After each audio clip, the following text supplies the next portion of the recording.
Shout out to Mercedes-Benz Mhlanga for allowing me to have a tour and filming of some of their latest vehicles on the floors. This is the new Mercedes-Benz C-Class C220 diesel.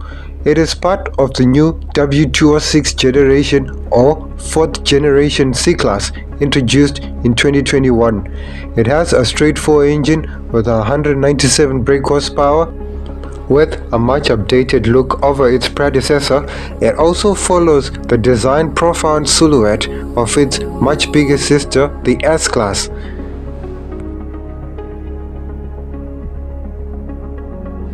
Looking at it from the interior, one can't help notice but identify the similarities carried on between this model and the Mercedes-Benz S-Class.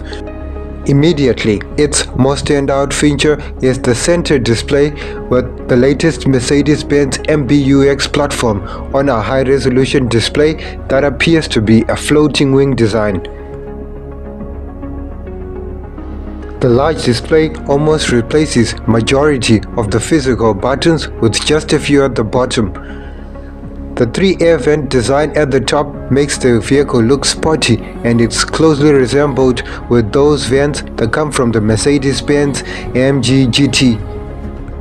A piano black cover is available over the 2 cup holders in the center console, behind which is a decent amount of center storage, with 2 flaps that open and close at the press of a button.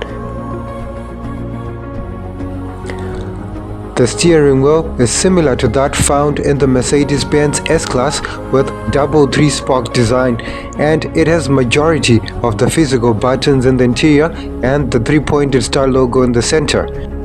I found myself pleased with the decent amount of legroom, and behind the steering is a small digital instrument display.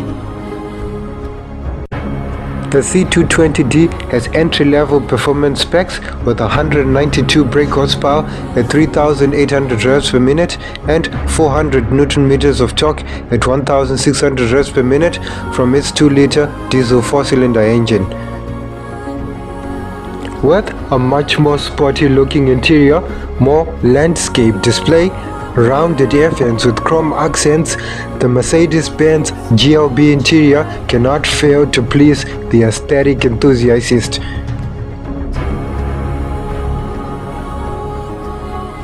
With metal integrated physical buttons, the GLB steering wheel shares its design with the previous generation Mercedes S-Class.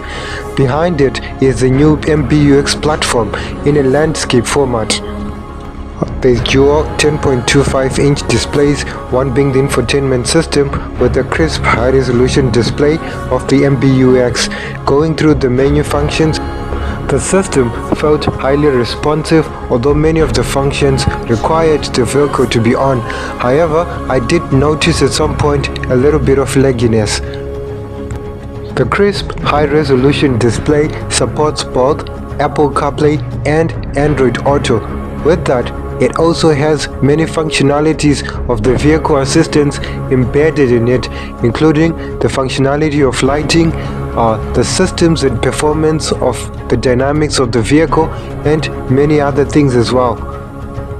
Overall speaking, the GLB interior has had one of the most modest touches from Mercedes-Benz themselves.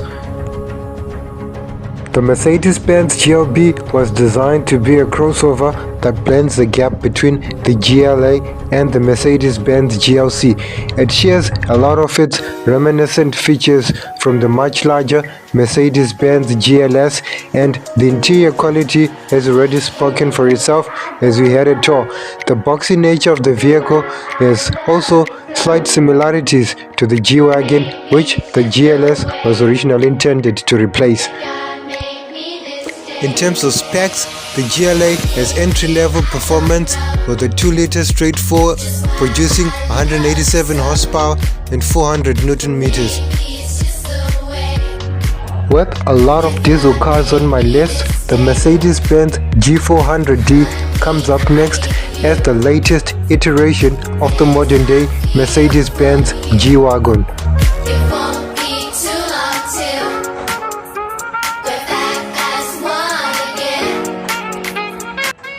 This current generation of G-Wagon was introduced in 2018. However, the original G-Wagon was introduced back in 1979 as an off-roader for the Austrian Army. The modern design carries a blend of the aesthetics of the past and the modern day look in a very retro but respective manner.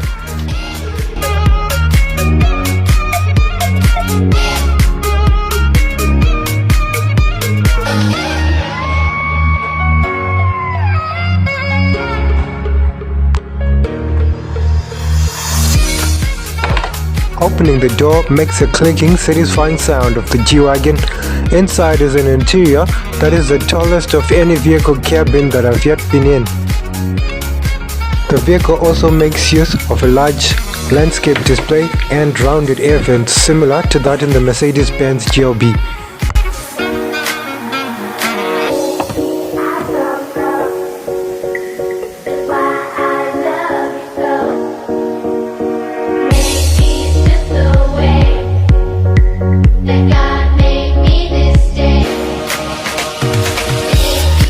The G-Wagon has a steering wheel that seems to have been borrowed from the previous generation S-Class.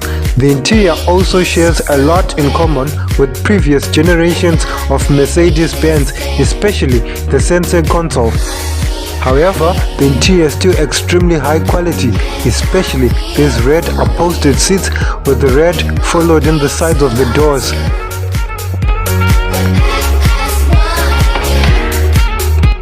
Once again, the clicking sound comes to life as you open the rear door. The Mercedes-Benz G-Wagon rear is just as satisfying to sit in as the front. The vehicle has top-notch luxury and it has two air vents for the rear passengers. Both seats sit tall, however the rear seats are much shorter to allow visibility for the driver. And in this vehicle, they carry the same dark red leather with nice upholstery. The D-pillars do offer a little bit of obstruction and visibility. The G400D's straight-six engine produces 326 brake horsepower and 700 Newton meters at 3,200 RPM. To tickle taste buds of the track enthusiasts, Mercedes-Benz offers a G63 AMG with a 4-liter bi-turbo V8 producing 577 horsepower and 850 Newton meters of torque. It almost felt like a racing exhibit with this Petronas race suit similar to that worn by Lewis Hamilton in his F1 racing career.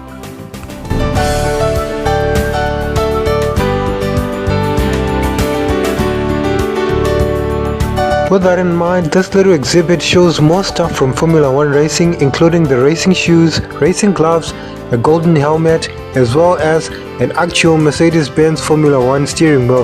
This was very cool to watch.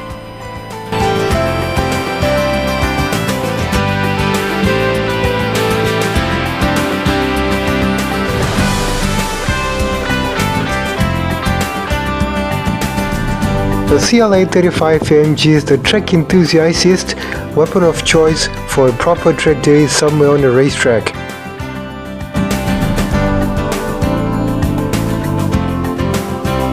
Now in its second generation, the Mercedes AMG packs performance that sits between the CLA-45 AMG and the standard Mercedes-Benz CLA. It carries its design profile from the Mercedes-Benz CLS. The CLA-35 in particular has a grille that is carried over from the previous generation CLA-45 AMG.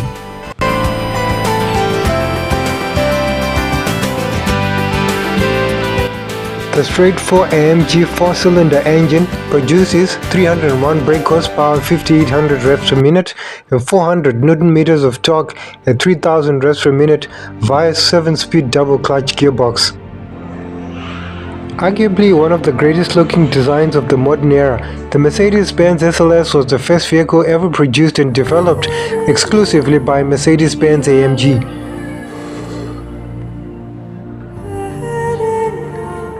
Despite having been out of production for 9 years up to date, the SLS has swooping body lines that are just interesting to stare at. The front long bonnet and the integration of the Mercedes-Benz grille and the toe slim headlights is just an impressive feat of engineering as much as it is aesthetically.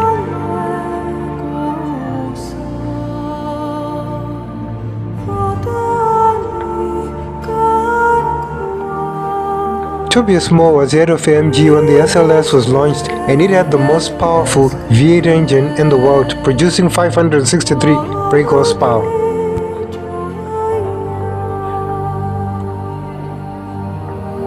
Considering the rarity of this vehicle, it was an exclusive moment in my hands to come up and open the door.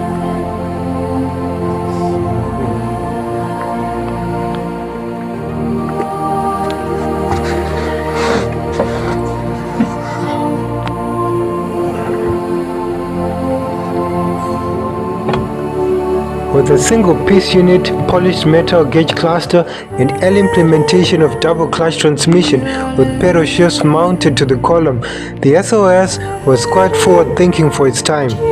The polished metal accents followed throughout the cabin as well as hand-stitched leather onto the dash. This is a vehicle built to a very high standard, as well as Alcantara into the roofline.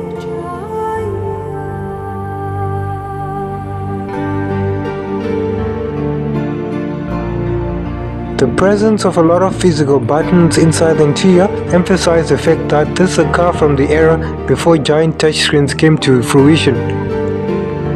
The SLS is considered the spiritual successor to the original Mercedes-Benz 300 SL from the 1950s. A 300 SLR version of this vehicle was available starting from 1954. The most significant feature connecting these two vehicles, the 300SL and the SLS, is the use of gull-wing door designs, which were originally implemented on the 300SL as a necessity because the vehicle had very high door seals. However, the overall design of the SLS also blends with that of the original 300SL. When launched, the 300SL was a technological marvel. Its straight-six engine was the first ever to use direct fuel injection, producing 212 horsepower, and its top speed of 263 km an hour was the fastest in the world. Also, at its time of launch, the Mercedes-Benz SLS had the most powerful naturally aspirated V8 in the world, producing up to 563 horsepower. It also had a top speed of 315 km an hour and produced up to 650 Newton meters of torque at 4,750 revs per minute.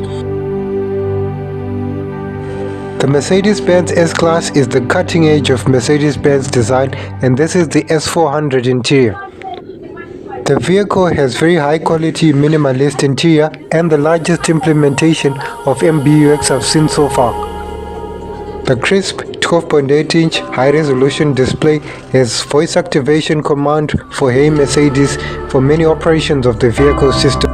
Like all modern vehicles, mbux has quite an intuitive navigation display which I fiddled with around for a couple of minutes.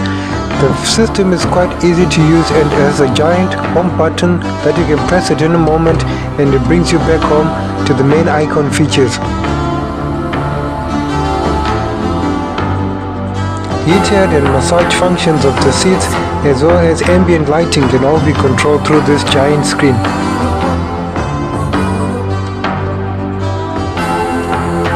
A 12.3-inch instrument cluster is available at the steering wheel, which displays in 3D.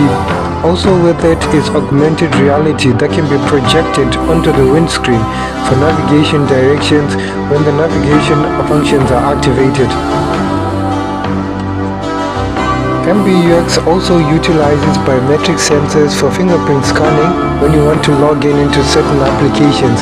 It can also use facial recognition or voice recognitions to do the same functions.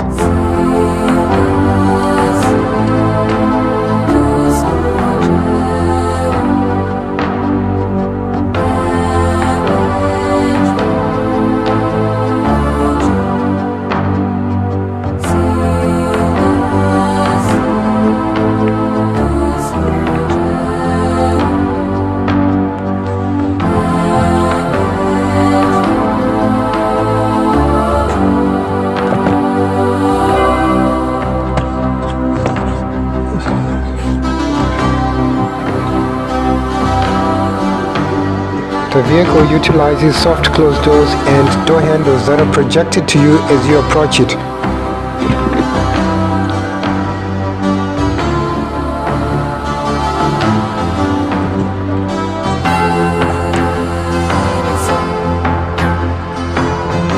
Just like any other large limousine, the Mercedes-Benz S-Class is designed specifically for the rear occupant.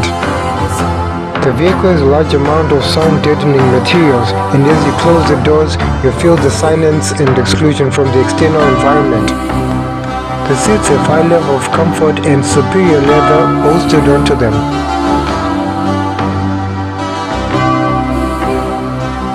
Each of the seats in the Mercedes-Benz S-Class has up to 19 electric motors to facilitate multiple ways of adjustments.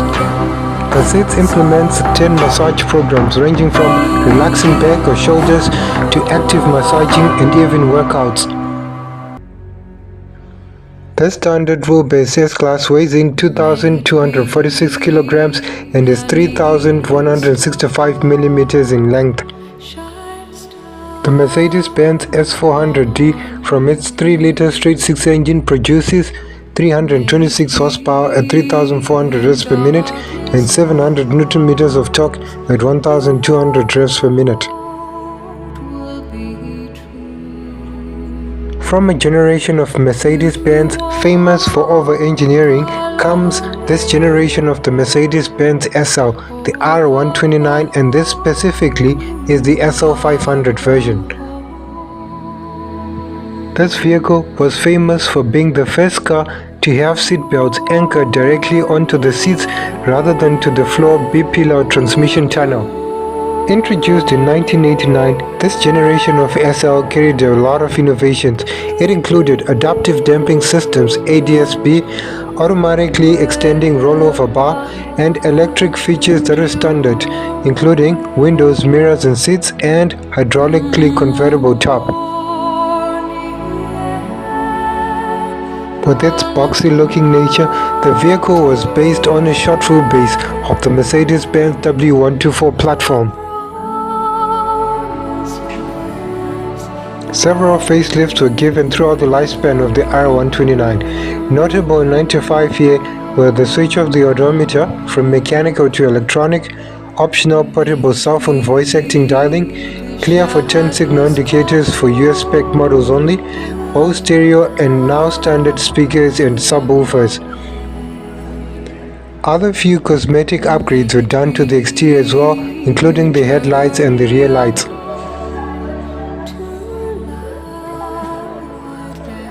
This is the R107 generation of SLs that preceded the R129 generation back in 1989. This specific model is the 500 SL, which preceded the SL500. It was equipped with the M117 V8, which produced 237 horsepower for a top speed of 226 km an hour. The SL500 came with a V8 engine that produced 320 horsepower and 302 in the later models. It also produced 480 Nm of torque and was good for a 0 to 100 km an hour acceleration in 6.2 seconds and a top speed of 250 km per hour. If performance from the standard SL500 was not good enough, then two upgrades are available, the SL600 and the SL70. The SL600 had the M120 6-liter V12 engine with 389 brake horsepower and 570 Nm of torque, whilst the SL70 had the M297 V12 engine with 489 brake horsepower and 720 Nm of torque.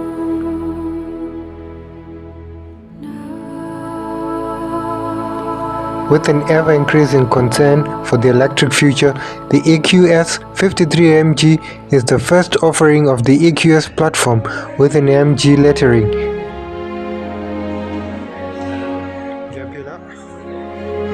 The vehicle it's based on is the Mercedes-Benz EQS, which at the time of its introduction had the lowest drag coefficient of any production vehicle at 0.20. The EQS is a full-size battery electric vehicle that is based on the Mercedes-Benz EQ platform as the S-Class equivalent of an electric vehicle.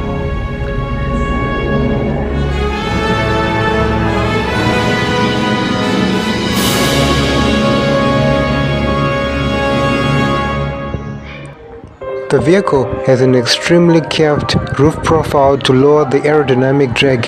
In the interior, it is about the same space as a standard wheelbase S-Class. However, on the exterior, it has the wheelbase of a Mercedes-Benz E-Class. The EQS also carries the option of the mbux hyperscreen, though not available in this specific vehicle. The EQS 450 has a single electric motor with 328 horsepower and 108 kWh battery pack, whilst on the other end, the EQS 53AMG has dual electric motor with 750 horsepower utilizing the same battery pack and for a 0 to 60 time of 3.8 seconds.